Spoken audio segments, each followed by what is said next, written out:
La Oumma de YouTube, que la paix soit sur vous. Dans cette vidéo, je vais vous préciser un certain nombre d'éléments qui annulent le jeûne. Mais en même temps, je vais vous parler d'un certain nombre de choses qui sont considérées comme annulant le jeûne chez une grande partie des musulmans, alors que lorsqu'on va faire un tour dans les livres de droit, on va s'apercevoir que ces choses-là n'annulent pas du tout le jeûne. Si vous souhaitez les découvrir, restez avec moi.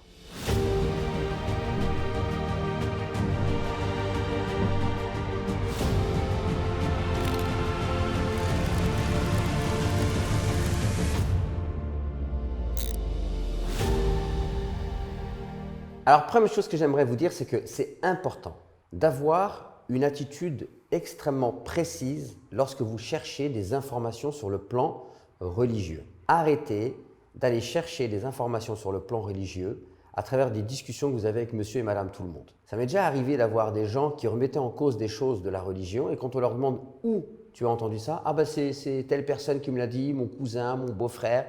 Et qu'est-ce qu'il fait ton beau-frère? Ah, il est boulanger. Donc maintenant, tu vas voir un boulanger pour avoir des précisions sur ta religion. Ah, c'est pas sérieux de faire comme ça. Donc c'est pour ça qu'il est très important que vous puissiez avoir une source d'information fiable en ce qui concerne le domaine de la religion. Alors après, il y a un autre problème. C'est que vous pouvez avoir des gens qui peuvent avoir une instruction religieuse, mais qui vont être sectaires ou qui vont avoir une approche extrêmement fermée, réductrice et idéologique. Donc c'est pour ça qu'il faut avoir accès à des gens, à des enseignants qui vont pouvoir vous donner des informations sur l'islam qui soient fiables sans vouloir non plus vous enfermer dans un point de vue personnel lorsque les questions sont ouvertes. Et là, en l'occurrence, lorsqu'on va parler des choses qui annulent le jeûne, il y a beaucoup de divergences. Donc c'est pour ça que c'est quand même important d'avoir quelqu'un qui vous donne des avis en vous évoquant un certain nombre de divergences pour que vous ne soyez pas dans l'illusion de suivre quelque chose qui serait indiscutable, alors qu'en réalité, lorsque vous allez être confronté à d'autres musulmans, vous allez vous apercevoir qu'il y a plusieurs sons de cloche. En ce qui me concerne, je me suis basé sur des livres de référence. Vous avez par exemple le célèbre ouvrage de Ibn Rushd, Bidayat al-Mujtahid wa Nihayat al-Muqtasid. Vous avez également Al-Fiqh al-Islami wa Adillatu de Sheikh Zuhayli. Vous avez également Al-Mughni de Ibn Qudam al-Maqdisi. Vous avez aussi Fiqh Sunnah de Sayyid Sabiq. Donc je prends des livres de droit musulman qui sont des livres de droit comparé. Et je me base aussi sur des professeurs que j'ai pu entendre sur Internet, qui sont des sommités, qui sont des gens reconnus, des mouftis, par exemple Cheikh Mohammed Hassan al-Daddaw, ou par exemple, vous savez bien que je me base aussi beaucoup sur Cheikh Farid al-Ansari rahimahullah, mais aussi sur les travaux de Cheikh al-Qardawi, Cheikh Dr Youssouf al-Qardawi. D'ailleurs, il a un livre en français qui s'appelle Les fatwas contemporaines que vous pouvez vous procurer. En tout cas, aujourd'hui, les sources fiables pour avoir accès à de l'information ne manquent pas. Après, faut-il avoir, on va dire, une culture islamique suffisante pour avoir la capacité d'être dans un suivisme éclairé. C'est-à-dire qu'on ne va rien inventer, on va se baser sur les propos des savants, mais comme il y a des divergences, on va essayer d'analyser les preuves et les arguments des uns et des autres pour faire un choix qui soit éclairé. La première chose qu'on peut dire, ce qui annule le jeûne et qui fait l'objet de consensus, c'est-à-dire qu'il y a l'unanimité des savants sur ces questions-là.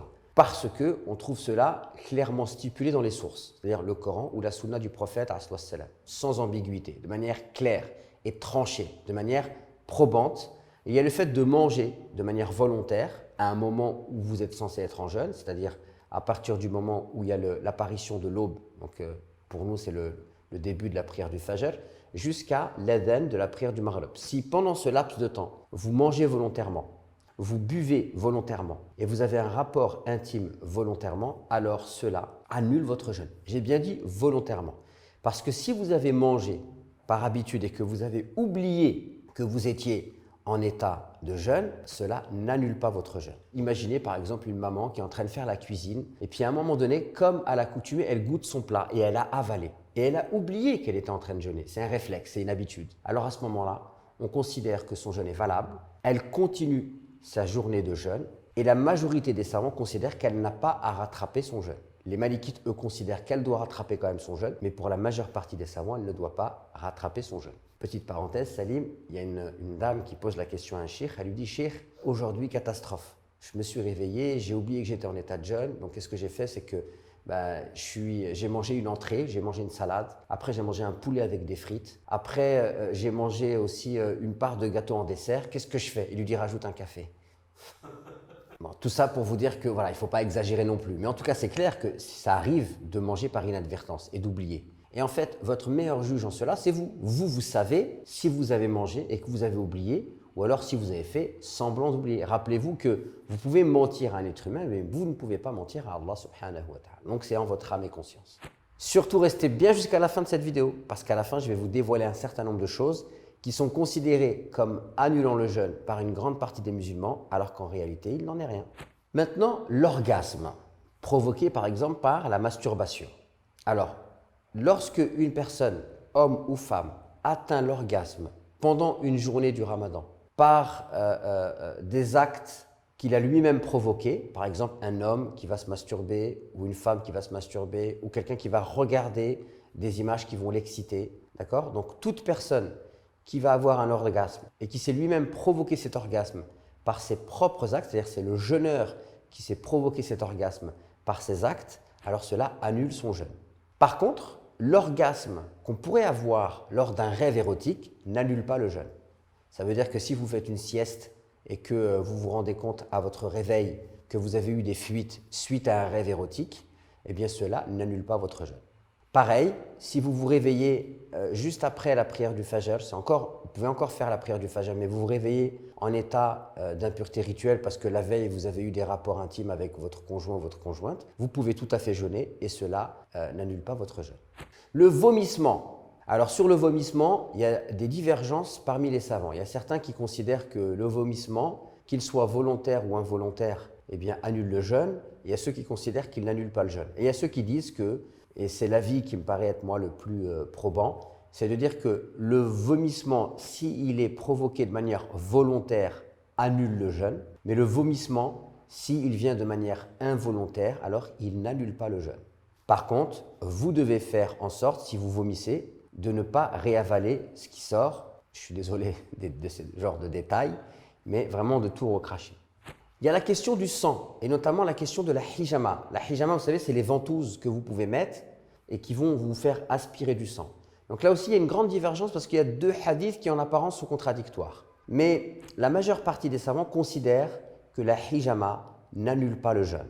Donc si une personne a une perte sanguine, une plaie ou pratique la hijama, cela n'annule pas son jeûne. Autre sujet, les jeux amoureux entre époux. Imaginez un couple de jeunes mariés, il rentre du travail, il va voir sa femme, il lui fait un câlin, il lui fait un bisou, il la serre dans ses bras, il la caresse. Est-ce que ça annule le jeûne ou pas? Alors là aussi, il y a une grande divergence parmi les savants. Et d'ailleurs, c'est intéressant de voir qu'on a posé la question au prophète, et deux personnes lui ont posé la question. Aux deux personnes, il n'a pas répondu la même chose. À une personne, il lui a dit « tu ne peux pas faire cela, ça annule le jeûne ». Et à une autre personne, il lui a dit « non, ça n'annule pas ton jeûne ». La raison pour laquelle la réponse du prophète a été différente, c'est qu'à une personne d'un certain âge, il lui a dit que cela n'annulait pas le jeûne. Et à un jeune marié, il lui a dit que cela annulait le jeûne. Donc de là, certains savants ont dit que les jeux amoureux dans l'absolu n'annulent pas le jeûne, mais si une personne, lorsqu'il pratique cela, il sait qu'il va éveiller son désir et que cela peut l'amener à faire des choses qui vont annuler son jeûne, alors cela est interdit pour lui. Par contre, si une personne d'un certain âge sait qu'il peut rentrer, embrasser sa femme, lui faire un câlin, et que cela ne provoquera pas chez lui, on va dire un glissement ou un dérapage, eh bien, s'il sait que cela ne va pas le perturber, cela n'annule pas le jeûne. Alors, je vais terminer cette vidéo avec trois choses.